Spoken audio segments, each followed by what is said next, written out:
footballeur Ziyech.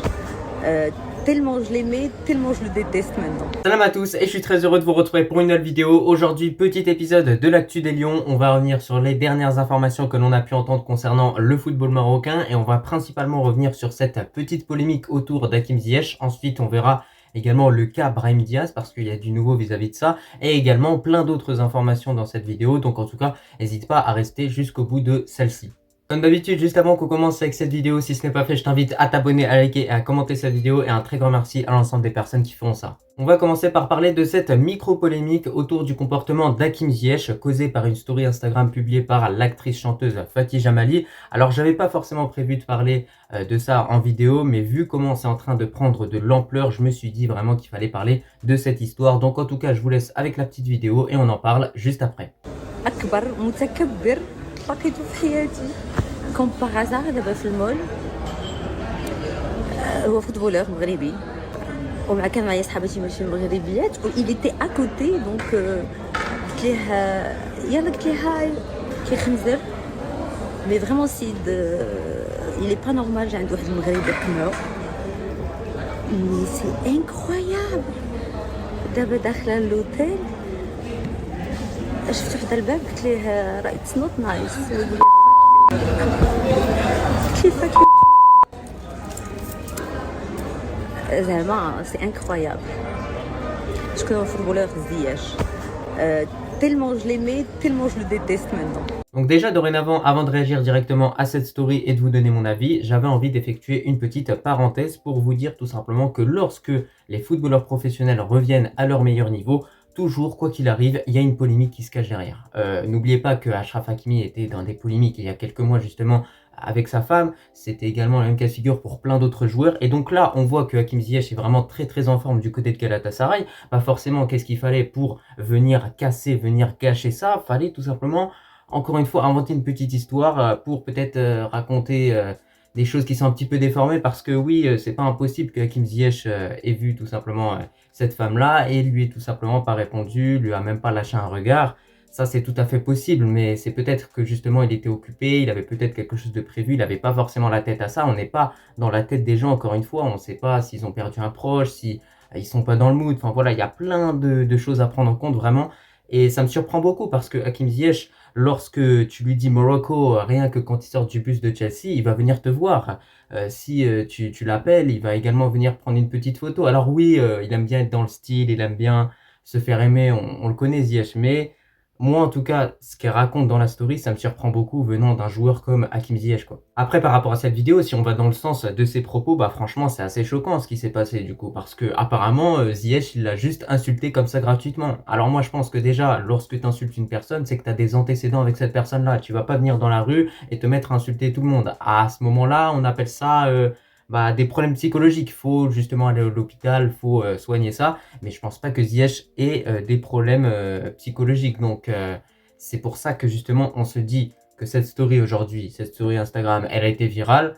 Moi, je vous dis honnêtement qu'à chaque fois qu'il y a eu des polémiques, tout le temps, c'était pour faire du buzz. Donc moi, cette histoire-là, j'y crois peut-être à moitié. Moi, je pense que surtout, il y a beaucoup de déformation des propos. Voilà, beaucoup de déformation souvent. C'est ce qui intervient la plupart des fois lorsqu'il y a des polémiques. Et c'est pour ça qu'au final, on peut pas dire que Fatih Jamali est vraiment crédible, clairement. Moi, j'y crois vraiment à moitié à cette histoire-là.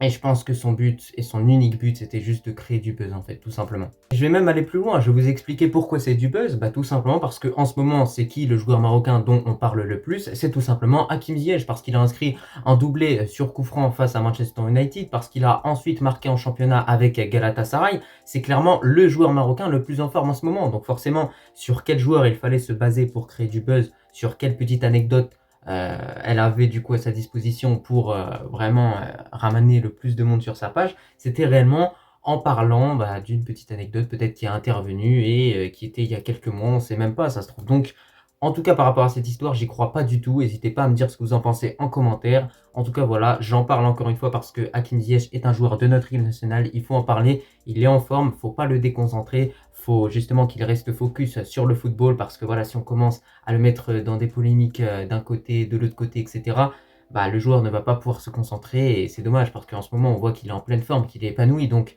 faut qu'il continue. Et j'ai remarqué qu'à chaque fois, les joueurs marocains, lorsqu'ils sont vraiment à leur meilleure forme, tu viens toujours leur mettre des bâtons dans les roues et ça franchement c'est dégoûtant. Mais sinon il n'a pas fallu attendre longtemps pour voir la réponse d'Hakim Ziyech par rapport à cette story de Fatih Jamali, étant donné que Ziyech a fait une story dans laquelle on voit un entraîneur américain clairement en train d'expliquer que l'opinion des gens, bah il s'en fout clairement, voilà, ça lui importe peu, ça lui fait rien du tout. Et franchement Ziyech il a raison, il est vraiment au-dessus de ça, voilà. Et on voit que les gens ils essayent de faire du buzz à chaque fois sur lui, bah peu importe, voilà, vous pouvez dire ce que vous voulez sur moi, parce qu'aujourd'hui, voilà, Internet, le plus gros défaut de cette plateforme de façon générale, c'est que tu peux prendre ton portable, tu peux te filmer et raconter n'importe quoi à tout le monde. Donc là, ouais, Ziyech, l'autre jour, je l'ai vu, il m'a pas dit bonjour, il était mal poli. Enfin, tu vois, c'est ça.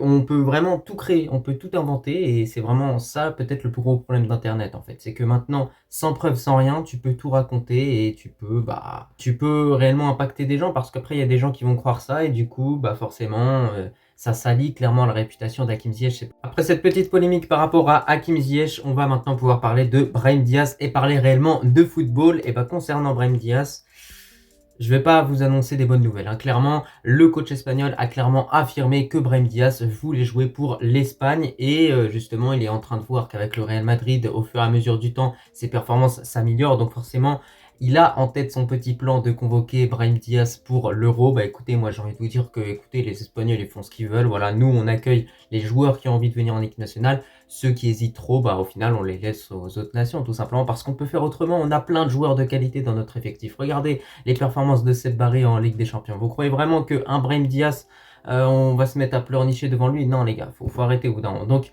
moi je vous dis, ce feuilleton de Brahim Diaz, il a beaucoup trop duré. Ça fait depuis 2018. Pour moi, il faut vraiment lâcher la grappe. Oui, c'est un excellent joueur. Oui, il a des choses peut-être uniques à nous apporter. Mais au bout d'un moment, là, ça commence à être vraiment un manque de respect parce que ça fait des années qu'on lui court après. Là, il y a la CAN qui va venir. C'est sûr à 100% qu'il ne participera pas à cette Coupe d'Afrique et j'espère me tromper. Mais voilà, justement, c'est ça aussi le problème, c'est que la CAN, elle se déroule en janvier. En même temps, il y a les matchs avec le Real. Du coup, forcément, quoi qu'il arrive, il ne pourra pas jouer pour le Maroc. Et l'Euro, justement, elle se joue en juillet, je crois bien. Donc, il pourra facilement rejoindre l'Espagne. Donc moi, en tout cas, moi je vous le dis au niveau de ce dossier de Brahim Diaz, c'est clairement mort. J'y crois peu, mais j'espère me tromper en tout cas. N'hésitez pas à me donner votre avis en commentaire comme d'habitude par rapport à tout ça. On continue avec encore une fois une mauvaise nouvelle, Yassine Bounou qui s'est blessé avec son club de Al Hilal en Arabie Saoudite. Alors pour l'instant, ce qui a pu être communiqué par les médecins saoudiens, c'est que c'est pas forcément une blessure qui est super grave. Logiquement, il pourrait récupérer, il serait là pour la CAN 2024. Donc on espère que voilà, c'est juste une petite blessure, une petite douleur musculaire que logiquement Bounou il devrait bien se rétablir et il serait là. Donc voilà, c'est une mauvaise nouvelle, mais moi j'ai envie de vous dire que heureusement que la blessure intervient maintenant plutôt qu'à quelques jours avant la compétition. On continue dans cet épisode de l'actu des Lions avec une très bonne nouvelle. Franchement, moi j'ai été surpris en tant que Marocain au vu du froid diplomatique qu'il y a pu avoir entre la France et le Maroc. Macron ferait la pression pour que la finale de la Coupe du Monde 2030 se joue du côté du Maroc. Déjà, ça montre tout simplement qu'il sait que le Maroc est un pays développé, un pays qui avance, qui a les capacités d'accueillir justement une finale de Coupe du Monde. Donc voilà, on va voir comment ça va se passer dans les années à venir, mais la construction du grand stade de Casablanca va bientôt commencer en tout cas. Donc voilà, ça fait plaisir franchement. Moi honnêtement, je ne m'y attendais pas du tout et n'hésitez pas à me donner votre avis en commentaire par rapport à cette news-là en fait, tout simplement. On termine cette vidéo avec une information dont j'ai déjà parlé qui concerne notre équipe nationale qui devrait logiquement affronter la Gambie. Alors apparemment, ce match se jouera à huis clos le 7 janvier à Rabat au Maroc. Donc c'est un match qu'on n'aura pas l'occasion de voir, on ne pourra pas analyser ce qui a été, ce qui n'a pas été. C'est également une très bonne stratégie de l'autre côté parce que ça permet aux autres équipes de ne pas voir comment le Maroc va jouer lors de la prochaine CAN. Mais voilà, en tout cas, on espère gagner ce match amical face à la Gambie, qui est une bonne équipe. Et logiquement, le Maroc devrait affronter une autre équipe ivoirienne ou je sais plus, une équipe locale, soit une équipe marocaine, le Wydad ou un autre club, quoi qu'il arrive.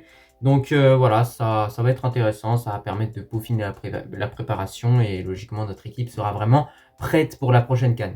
Pour conclure avec cette vidéo, écoutez, c'était tout pour celle-ci. J'espère qu'elle vous a plu. Petit épisode de l'actu des Lions. Je voulais vraiment surtout revenir sur cette polémique concernant Hakim Ziyech. Moi, franchement, je trouve pas ça normal qu'on puisse raconter de telles choses sur notre vedette nationale. Moi, je me suis dit qu'il fallait clairement que je fasse cette vidéo pour le défendre. Alors peut-être qu'il y a une part de vérité dans les propos de l'actrice chanteuse Fatih Jamali. Après, j'en doute beaucoup. Je pense qu'elle fait surtout ça pour le buzz. Après, voilà, ça reste à voir.